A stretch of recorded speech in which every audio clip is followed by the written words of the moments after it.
Obboleettiin kee mo'atteetti maalitti dhaga'ame?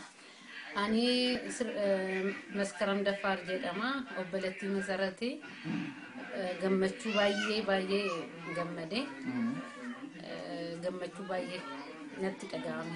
Egaa maskaram akkuma beekamu dorgommii shaampiyonaawwan jaarratti hirmaatteetti obboleettiin kee akkaataa kanaatis immoo dorgommii garaagaraa irratti injifachuu dandeesseetti. Dorgommii har'aa immoo baay'ee qophooftee akka galtee dubbatteetti. Mee haala isaa nuuf ilaali, mee wal gargaaranii hojjechuun isaanii maalitti dhaga'ame seen?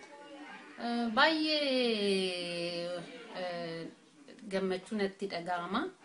Masarat baay'ee hojjettee hojjaash immoo yaa dorgommitti itti fuftee yaa warqii meedaaliyaa argachuu dandeetteerra yaa baay'ee nama gammachiisa. Egaa kun beekamu keessumaa kanaan dura fiigicha meetira 10,000 fi 5,000 atileet Xurunesh Dibaabaa fi Masarat Daffaardha kan dorgomanii.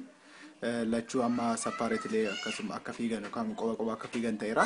Kun qobaan isaanii fiiguun isaanii warqee isaan argataniif bu'aa fideeretti yaadda?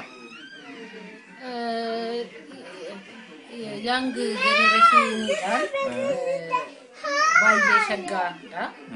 Masarat fi Xurunesh lamaanuu adda addaan kaachuu isaanii